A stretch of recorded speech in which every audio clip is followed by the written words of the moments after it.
안녕하세요, 니카입니다. 오늘 주제는 커핑을 처음 시작하시는 분들이 가장 어려워하는 슬러핑에 대해서 얘기를 해보겠습니다. 자, 보통 슬러핑을 하는 이유는 우리가 혀에서 느껴지는 플레이버는 한계가 있죠.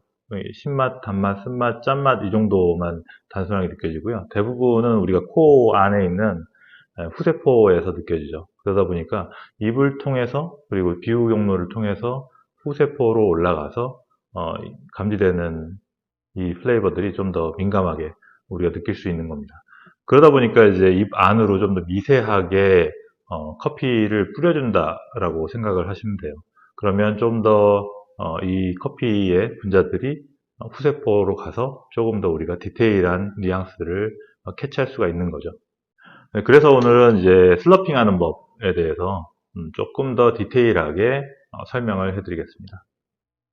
자, 보통 이제 슬러핑 하면 이런 커핑 스푼, 그 다음에 이런 커핑 볼, 커핑할 때 쓰는 이런 것들이 필요한데, 뭐 굳이 뭐 연습하실 때는 굳이 필요 없고요. 집에 뭐 밥그릇 같은 거 충분히 있죠. 그 다음에 뭐 숟가락도 있고요.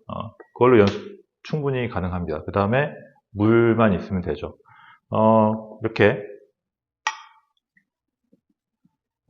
물을 따른 다음에, 네, 우리가 보통 컵, 이제 침을 뱉거나 스피툰이라고 하는데요. 이런 컵을 준비하고 그 다음에 적당한 양, 반 이하로 적당한 양을 들어서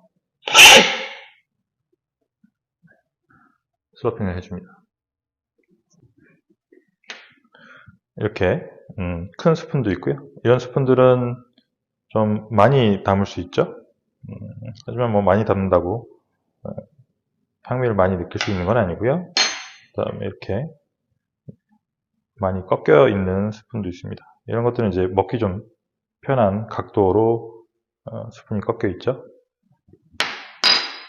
그리고 이제 이런 형태를 좀 제일 많이 쓰죠. 이거는 이제 커브 엑셀런스 공식 스푼이고요.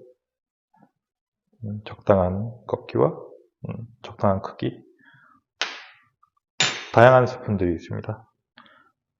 커피의 양은 너무 많이 뜨면 슬러핑하기가 더 힘들고요.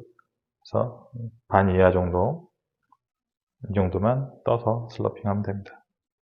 네, 슬러핑의 방법은 의외로 간단해요. 네, 이렇게 스푼에 물을 떠서 우리 입술, 아랫입술에 이렇게 대줍니다. 대주고, 그 다음에 결과적으로 우리가 이 윗니와 아랫니 사이로 스프레이 같이 이제 커피가 들어가는 거죠.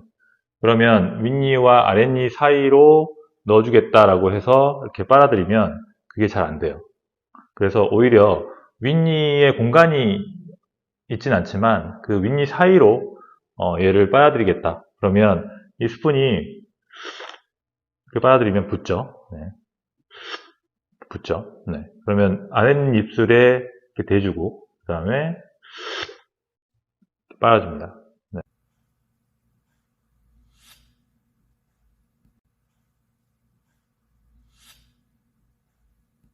빨아주는 강도 자체는 처음부터 이거를 세게 하면 살에 걸립니다.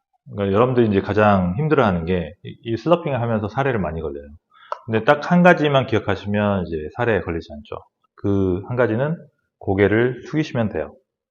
왜냐면 고개를 들면 기도가 열리기 때문에 살에 걸릴 수밖에 없어요. 그래서 항상 이 스피툰을 가지고 만약에 하시면 스피툰의 림 끝을 항상 시선을 거기로 대시고요. 그 다음에 해서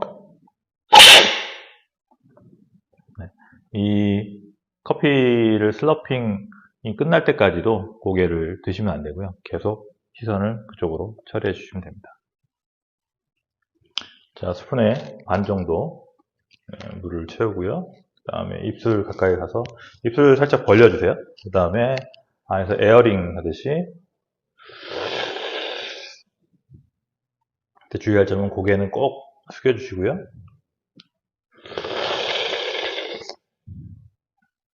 안에 바람을 넣어주는 거죠. 연습하시다가 이제 조금 익숙해졌다 그러면 뒤로 갈수록 압력을 조금 세게 해주세요.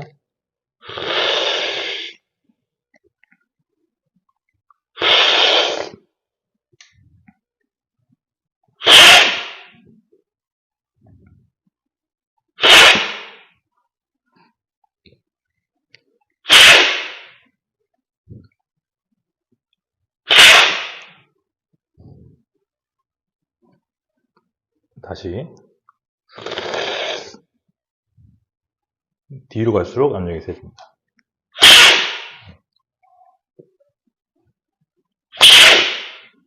네, 오늘은 슬러핑에 대해서 얘기를 했고요. 슬러핑을 굳이 해야 되느냐라고 뭐 많이들 문의하시는데, 슬러핑을 하면 일반적으로 우리가 그냥 마셨을 때보다 훨씬 많은 뉘앙스들을 또는 디테일들을 찾을 수 있어서 전문가들은 꼭 필요한 스킬이라고 생각합니다. 네. 처음에는 이제 커피를 슬러핑을 처음 시작했을 때는 당연히 그냥 마셨을 때보다 그 뉘앙스를 느끼는 그 민감도가 떨어질 수밖에 없어요. 하지만 계속 연습을 하다 보면 오히려 슬러핑을 했을 때 조금 더 디테일을 찾는 그런 경험들을 할 수 있어서요. 여러분들도 충분히 할 수 있다고 생각합니다. 자, 연습 많이 하세요.